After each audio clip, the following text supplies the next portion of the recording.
Em nome do Pai, do Filho e do Espírito Santo. Amém. Peçamos que o Senhor envie sobre nós seu Espírito para que possamos entender e compreender a Palavra de Deus. Lucas capítulo 2, versículo 34 e 35. Simeão abençoou-os e disse a Maria, a mãe: Eis que o menino foi colocado para a queda e para o erguimento de muitos em Israel, e como um sinal de contradição. Se a ti uma espada, transpassará a tua alma, para que se revelem os pensamentos íntimos de muitos corações. Pensando na relação do Espírito Santo com Nossa Senhora, às vezes nós temos uma visão um tanto isolada ou romantizada sobre essa relação de Maria com o Espírito. A mesma missão que o Espírito Santo teve na história da salvação, ele teve obviamente na vida do ungido, que é Jesus, e ele teve obviamente na vida de Maria Santíssima. Então, por que pegar esta passagem? Porque a missão do Espírito é levar Jesus para o deserto e para a sua missão evangelizadora e salvadora. Se Maria representa a igreja, então também ela vai ser enviada como representante da igreja, a igreja é assim, para salvar, evangelizar, mas para isso ela tem que passar pelo deserto, pela própria experiência de Deus, né? Então, é nessa perspectiva que nós queremos fazer essa relação de Nossa Senhora, o Espírito Santo e o deserto. E, obviamente, nós como igreja nesse processo todo. Jesus será, então, sinal de contradição. Ela é a mãe daquele que é sinal de contradição, antilego, né? Quer dizer, falar contradizer, quer dizer, Jesus vai ser aquele que vai contradizer uma realidade e vai ser perseguido e morto por causa disso. Então não nos esqueçamos que essa ferida no coração do próprio Jesus se torna uma ferida no coração da própria mãe, porque a mãe sofre junto com o filho. Por isso, junto à cruz, como em João 19:25, estavam a mãe de Jesus e a irmã dela, Maria, mulher de Clopas, e Maria Madalena. Então Nossa Senhora se associa plenamente tanto à vinda do Espírito quanto a esta dor de ver o seu filho como causa de contradição e de sofrimento.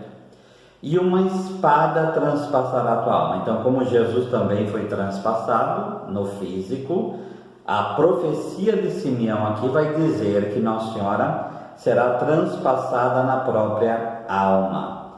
Dierchomai no grego quer dizer ir atravessando, né? Através de. Então, quando se fala de caminhar através de uma região, por exemplo, é o mesmo verbo que é utilizado.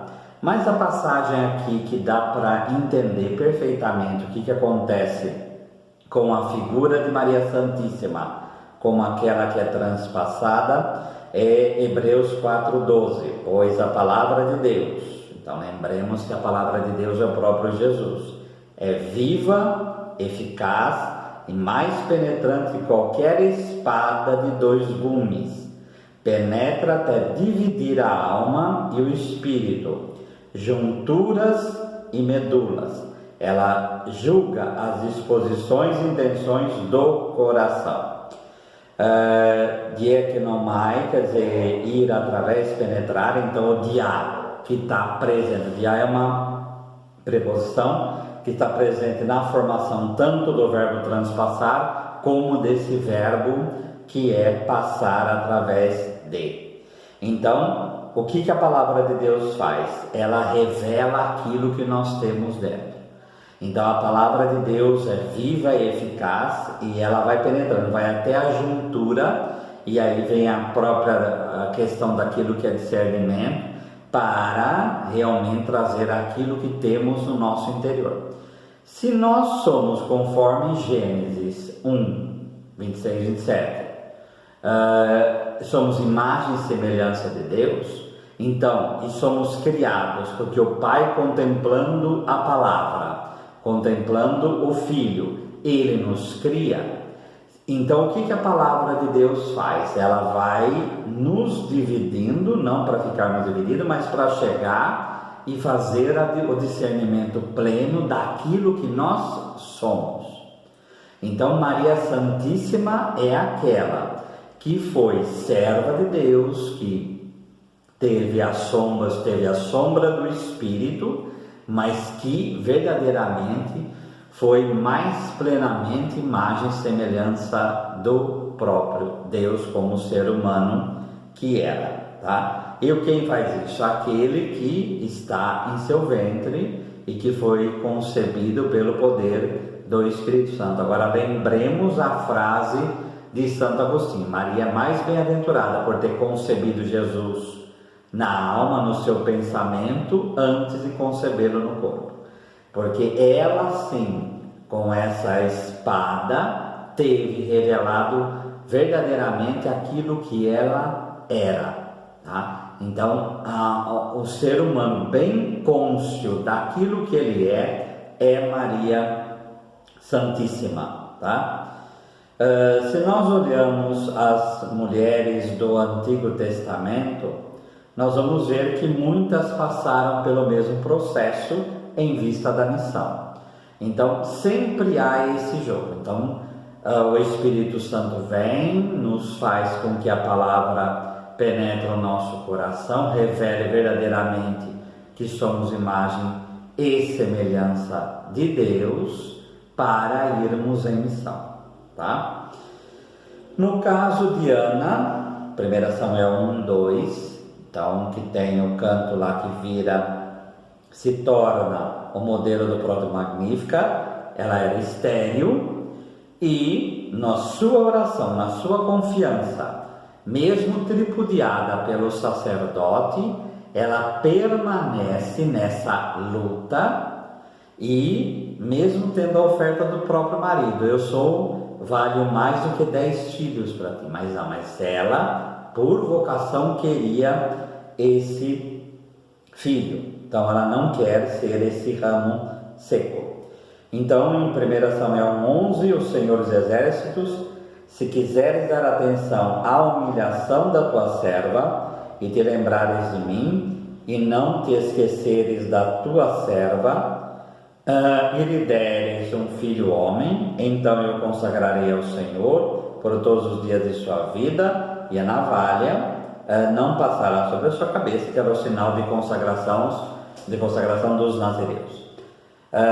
Então, é desta humilhação, e a humilhação faz Ana saber quem ela é, que faz com que o Espírito suscite no coração dessa mulher, que tem o nome de Hannah, quer dizer, aquela que é a graça, próprio amor de Deus derramado. Ela faz com que tenha essa graça, esse desejo por ter esse filho. Então é nessa escola da humilhação que vai surgir a mãe do grande profeta Samuel. Outras mulheres que foram para a luta verdadeiramente se conheceram e se tornam modelo, como Judite. Então aí a expedição de Holofernes, como aquele enviado por Nabucodonosor. Então o tema aí é o fraco que vence o forte, como é um dos princípios filosóficos aí da Sagrada Escritura. Então ela, como heroína, no capítulo 9, no versículo 11, vai dizer: tua força não está no número, nem tua autoridade nos violentos, mas tu és o Deus dos humildes, o socorro dos oprimidos, o protetor dos fracos, o abrigo dos abandonados, o salvador dos desesperados, tá?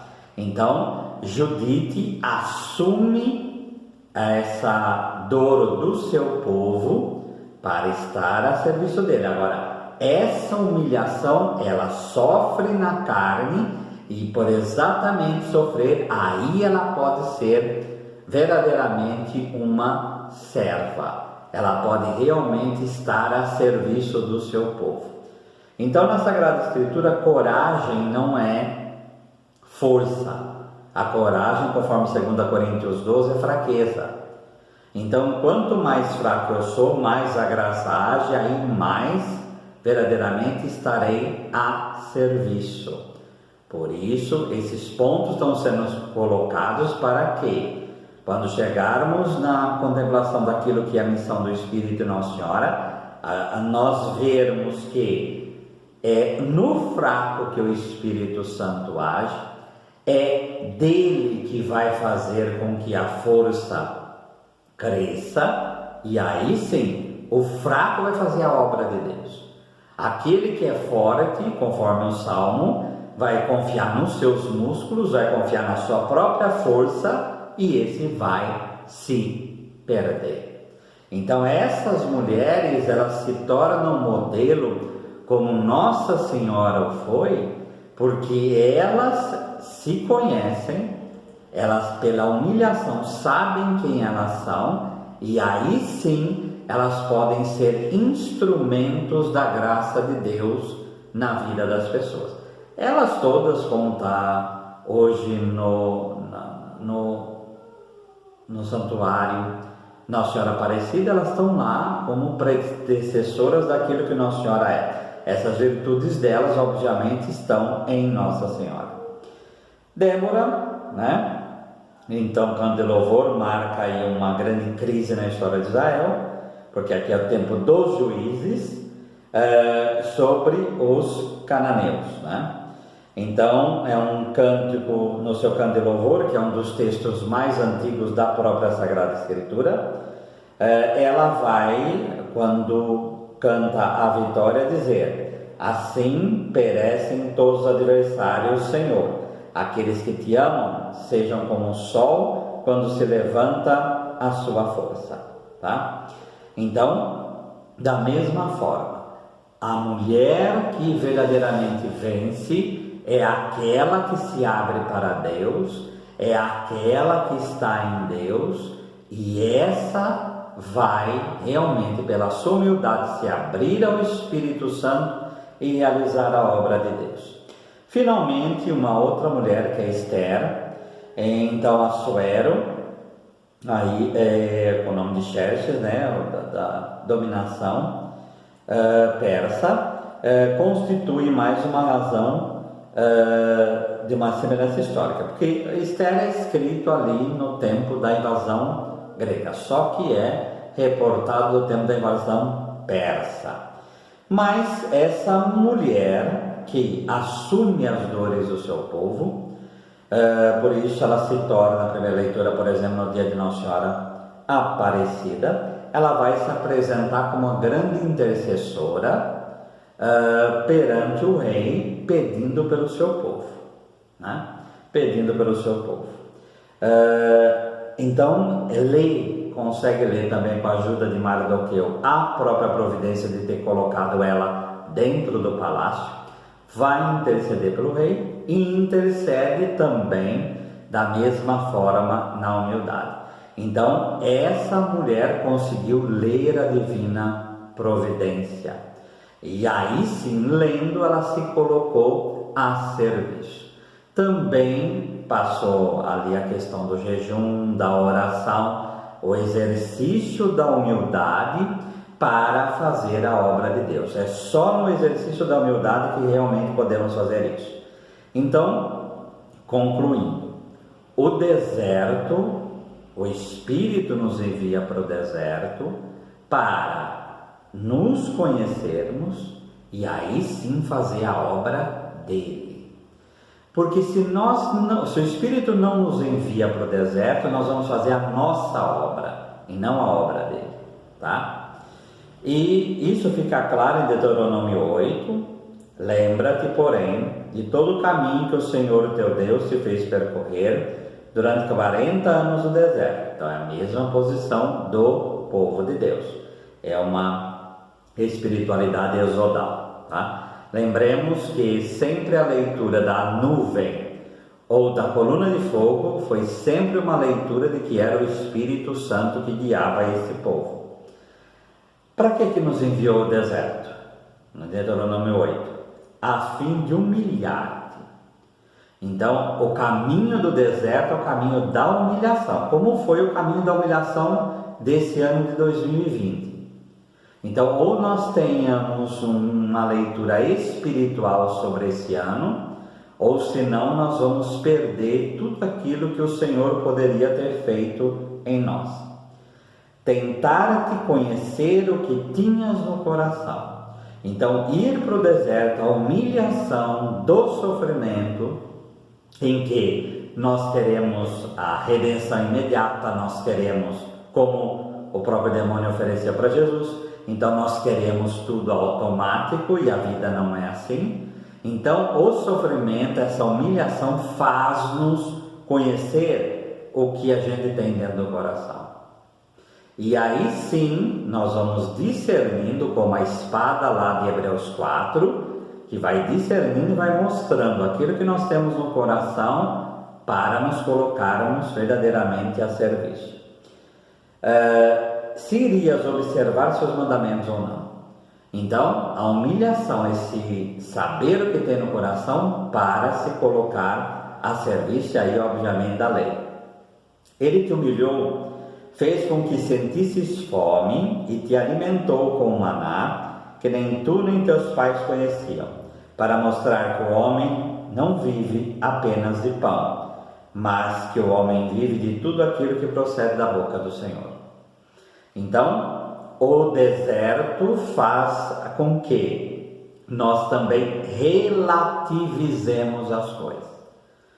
O ser humano não adianta se livrar da opressão humana, porque nós poderíamos cair na idolatria. Então, a humilhação do deserto faz com que nós não caiamos na idolatria. E aí o que nos faz com que não caiamos na idolatria? A palavra de Deus, que aí nós não idolatramos o pão. Lembremos que os grandes castigos dentro do deserto estão associados à comida, né? Então, mostrar que não absolutizar a comida, mas mostrar que se vive verdadeiramente da palavra.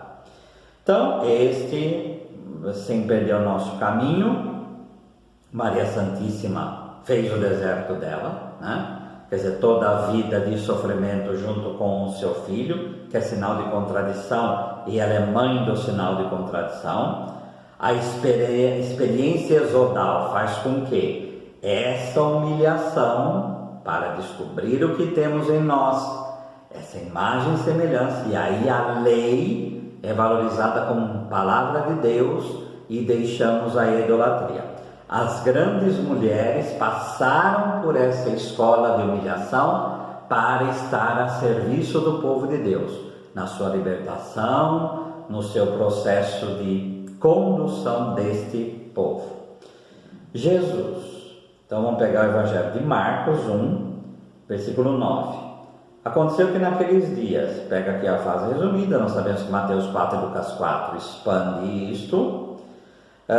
Naqueles dias que Jesus veio de Nazaré da Galileia e foi batizado por João no Rio Jordão, e logo ao subir ele viu os céus rasgando e o Espírito como pomba descer sobre ele. Então, Jesus sai, então aquele processo de Abraão também, ele sai da sua terra, vai para o batismo de João, que era um batismo de conversão. Só que ali ele vai para santificar as águas e o céu se abre, rasgado, quer dizer, a comunhão com o céu está restabelecida e o Espírito, como pomba, descer sobre ele. O Espírito como pomba é o próprio símbolo desde a recriação, passando pela pomba lá do dilúvio. A pomba é um animal, é símbolo da própria liberdade, então dá o Espírito à liberdade. Tu és meu filho, a voz vinda do céu, meu filho amado, em ti me comprazo. E logo. Então, e logo. Então, ninguém tem o Espírito de Deus, conforme está lá que daqui a pouco nós vamos lá, mas enfim, já adiantando, em Atos 2, pensar que Atos 2 vai acabar com o vinho doce, dia do versículo 13, e vai parar por ali, que a pregação de Pedro é só um espetáculo para a conversão, não é, está tudo dentro de uma dinâmica só. Isso vai constituir a igreja conforme o final do capítulo 2, e essa igreja, a partir do 3º, começa a ser perseguida. Então a igreja recebe o Espírito como Jesus para ir para o seu deserto, para ir para o seu sofrimento. Se pessoalmente cada pessoa é chamada a se conhecer e ver a imagem de Deus em si, no caso da igreja como corpo de Cristo, sempre vai reportar para encontrar-se como corpo do Senhor, corpo místico do Senhor, tá? E logo o Espírito impeliu para o deserto. Então o Espírito que é revelado no batismo, ele envia Jesus para o deserto. O Espírito que batiza a igreja em Pentecostes a leva para o sofrimento do deserto e continua. E ele esteve no deserto 40 dias sendo tentado por Satanás, da mesma forma que a igreja foi perseguida, e vivia entre as férias os anjos serviam. O que acontece logo depois daqui? A missão. Então, a ordem é essa: Espírito, experiência do Espírito, Pentecostes, deserto, missão. Então, o que aconteceu com Jesus é o que acontece com a igreja, que é essa dinâmica, no caso do Evangelho de Lucas. Mas vamos pegar antes aí. Então, Atos 1,14, todos eles perseveraram unânimes em oração com as mulheres, com Maria, a mãe de Jesus, e com os irmãos dele. Então, esses dois verbos, tanto perseveravam e unânimes, né?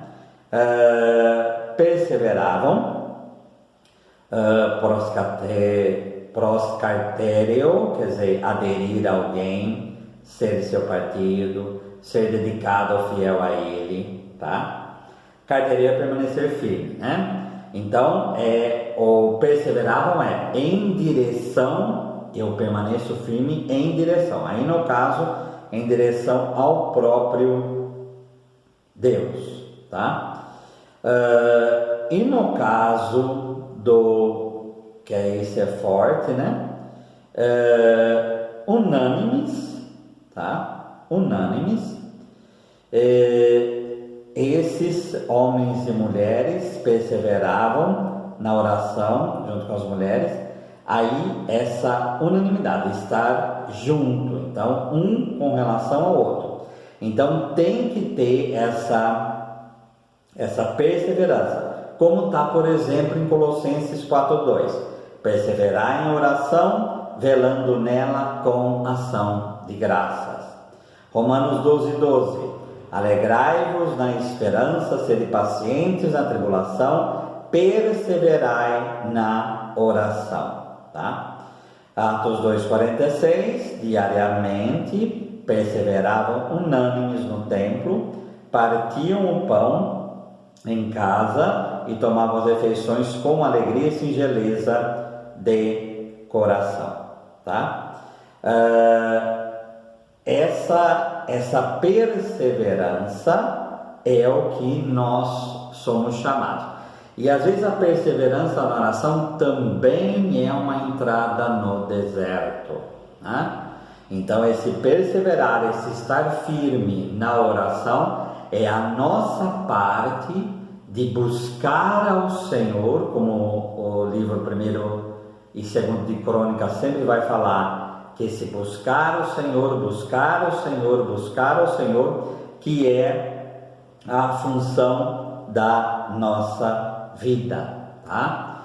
Então, da mesma forma, o Pentecostes acontece na medida em que a nossa força, a nossa perseverança, estamos ali ao Senhor. E às vezes a gente pensa que isso daí é somente tranquilidade, não é, tá? Então essa perseverança muitas vezes pode ter uma linguagem do deserto, uma linguagem da cruz, uma linguagem da perseverança de estar lá à disposição do Senhor. Só que não pode confiar somente na virtude humana. O homo tumadon, que é tumos, que é paixão, então eles estavam homo, como nas palavras da nossa língua portuguesa, com esse prefixo, que é mesmo, então eles tinham o mesmo sentir. Então esse unânime não é uma unanimidade fora, é uma unanimidade que vem do próprio sentir. Então havia verdadeiramente um sentir unânime, né? Para colocar-se a serviço. Então é uma visão pessoal em que vamos para o deserto, vamos estar lá à disposição do Senhor, porém, por outro lado também, não é uma visão individualista. O Pentecostes, ele é comunidade, então tem que ter esses mesmo sentir, né, para que realmente a obra de Deus possa ser feita, tá? Então, voltando à palavra lá de Maria, então Maria se torna este exemplo, tá? Junto ela como figura da igreja, ela vai ser aquela em que vai ter transpassada. Então a igreja, como Maria, vai ser transpassada no coração. Verdadeiramente esse processo de se autoconhecer em Deus, é o Espírito que faz isso, tá? Para ser enviada ao deserto. E aonde está isso? Lembrando que em Apocalipse 12, tá? Ela deu à luz um filho, um varão, que irá reger todas as nações, com um cetro de ferro. Seu filho, porém, foi arrebatado para junto de Deus e de seu trono, e a mulher fugiu para o deserto, onde Deus lhe havia preparado lugar em que fosse alimentada por 1260 dias. Então, se nós pegamos Apocalipse 12, a figura da igreja e a figura de Maria. Então, Maria como ícone, como Nossa Senhora de Pentecostes ela é ícone daquilo que a igreja é, por isso ela está no Pentecostes, né? Então, essa mulher vai ser arrebatada no deserto por uma metade de tempo para sofrer. E é a igreja que vai para o deserto. Lembrar que o contexto do livro do Apocalipse é a perseguição imperial do Império Romano. Então, a igreja está experimentando naquela época um deserto extremamente profundo, em que o autor do livro vai interpretar como a própria perseguição do mal, né? Então, é o mal que persegue a igreja. Agora, o que a igreja faz com isso? Ela gera Cristo, como Maria gerou a Cristo, tá? Então ela gera Cristo e ela vai gerar através do quê? Da própria pregação. Então Apocalipse 12 se torna esse exemplo, porque no meio dele está São Miguel na guerra contra Satanás. O que está sendo dito ali?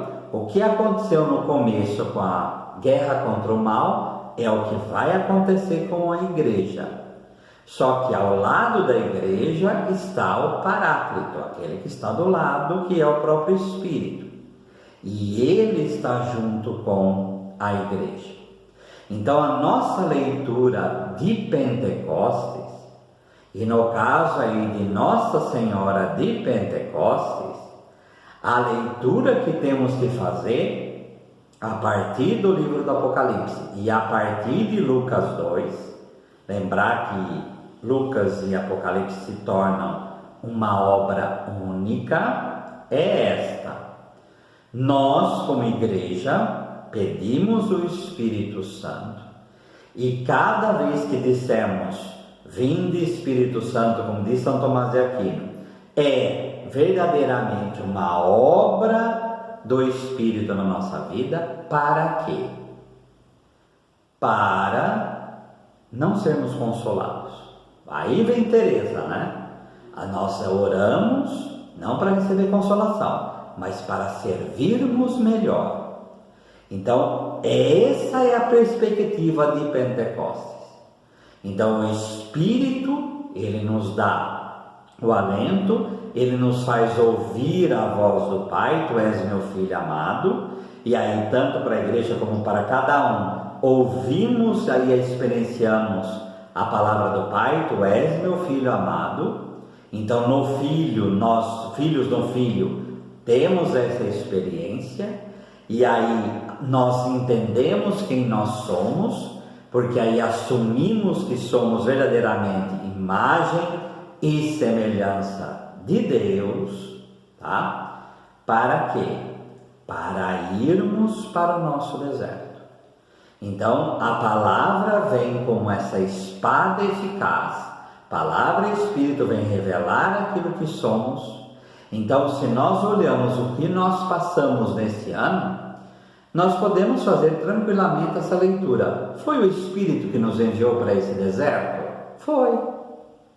Mas tem o demônio, mas foi tentação, mas foi mal. Mas também no deserto há esse embate com o mal. Então, nós também temos esse embate com o mal. Então, nós também passamos o que o nosso fundador, Jesus Cristo, passou, para cada vez mais conhecer. Porque nós poderíamos passar pelo deserto, como o bando de Abiram, por exemplo, que a única coisa que fez foi cobiçar o poder de Moisés. Então, se somos o grupo de Datã, que passamos pelo sofrimento, só para ficar invejando o poder de outro, só para ficar preso numa idolatria, então o chão se abre e nos engole. Então isso não é. Então nós podemos, não quer dizer passar pelo sofrimento que você está com o Espírito. Então você pode passar pelo sofrimento murmurando, se lamentando, xingando a Deus, que é a raiz da murmuração, tá? Porque xingar Moisés é xingar o próprio Deus, né? Então, naquele ponto que ele está fazendo a obra dele, a obra do próprio Deus. Então, nós podemos passar pelo deserto e não aprender absolutamente nada com tudo que está acontecendo. Então, nós devemos clamar esse Pentecostes para realmente, como Deuteronômio 8, revelar aquilo que temos no coração para evangelizarmos. Para, ao sair do deserto, como Jesus saiu, e aí começa o centro da sua vida dos 3 anos, que é a pregação do reino de Deus. Então, o deserto deve nos ensinar a pregar o reino de Deus e a mostrar, porque se passamos pelo deserto e conseguimos ver Deus em meio ao tanto sofrimento, tanto em nós mesmos, quanto na vida de outras pessoas, então o que vai acontecer? Nessa medida, ao sair, a espada de 2 gumes nos tornou verdadeiramente também portadores de uma espada em que nos tornamos tão meticulosos que vamos conseguir ver o reino de Deus nas menores coisas. Porque se conseguimos ver em meio ao deserto, com certeza nós vamos conseguir ver Deus na missão, ver a sua presença e aí ajudar as pessoas a se aproximar de Deus. Então, aquela mulher que foi Maria Santíssima, cuja profecia de transpassada seria, o transpassar é todo o sofrimento, que aí ela cresceu como mulher, porque Nossa Senhora cresceu, se Jesus cresceu em dar sabedoria e graça, Nossa Senhora obviamente também cresceu como mulher. Então, essa palavra que ela concebeu no seio, concebeu no seu coração, conforme Santo Agostinho, a fez crescer como mulher. Então ela sim deveria presidir o Pentecostes, porque ela conseguiria, depois de toda a experiência que ela teve, inclusive sob a cruz, ajudar aqueles homens a se abrir ao Espírito Santo, nessa perseverança em estar para Deus e num sentimento único. Então ela ajuda aqueles homens a fazer isso. Então ela, como igreja, ajuda-os a ser 120, a ser novo povo de Deus, tá? Ou como na linguagem do Apocalipse, 144 mil, 12 vezes 12, é o povo de todos os povos, porque é isso que a igreja é, tá? Então ela ajuda esses homens a fazer isso. E o que acontece? Esses homens saem, pregam a palavra, batizam, faz com que as pessoas sejam imersas na graça de Deus, e isso vai se expandindo. Depois em Atos 10 vem o batismo de Cornélio, o Pentecostes dos gentios, e isso só vai se expandindo, mas a experiência do deserto continua. Então eles são presos, eles são maltratados, Tiago depois vai ser martirizado. Então a perseguição, e quanto mais perseguia, mais indo para o deserto, como foi o livro do Apocalipse, mais essa senhora igreja crescia. Aí a gente vai entender a palavra de São Paulo em Colossenses: completa na minha carne que falta a paixão de Cristo. Porque o corpo de Cristo é a igreja, então vai se unindo cada vez mais ao seu fundador, e ela vai para o deserto, e ao sair do deserto vai pregando. Então, ou nós temos, concluindo, nós temos que ter uma visão ampla do Pentecostes, porque se nós tivermos uma visão somente de Atos 2, 1, 13, é muito restrito isso. Então, se Maria está ali, então tem todo o referencial desde Lucas 1, para ver quem é aquela mulher que está ali presidindo o Pentecostes. E ao sair do Pentecostes, então tem que ver todo o fruto do Espírito que brotou dali. E como esse Pentecostes leva essa igreja para o deserto e a faz verdadeiramente evangelizadora. Então não há mais fase de deserto e fase de evangelização. Então é deserto e evangelização, deserto e evangelização. Os dois guiados pelo Espírito Santo de Deus. Então, nós devemos ter essa visão um pouco mais ampla de Pentecostes e não ficar somente na superficialidade.